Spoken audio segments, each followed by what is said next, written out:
ঘুরে যাচ্ছে।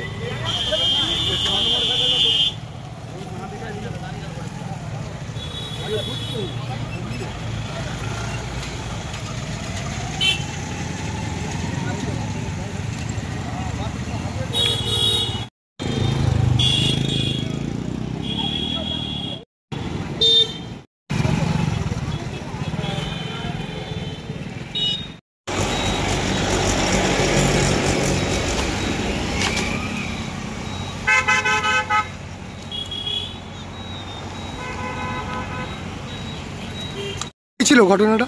ঘটনা বলতে আমরা এখানে কাজ করছিলাম, দিয়ে দেখলাম দুটো মোটরসাইকেল অ্যাক্সিডেন্ট হলো। দিয়ে আমরা কাজ করতে জল ফল দিল, কোনো চোট ফোট লেগেছে নাকি হয়তো হবে। কতটা আহত হয়েছেন? কতজন, মানে একজনের চোট লেগেছে? হ্যাঁ হ্যাঁ হ্যাঁ, একজনের। এই জায়গাটা কোথায়? জায়গাটা প্রায় পল্লীশ্রী। পল্লীশ্রী। আপনার কি নাম? বাপন। আপনি কি এখানে দুর্গা মণ্ডপ তৈরি করতেছেন? কোথায় বাড়ি?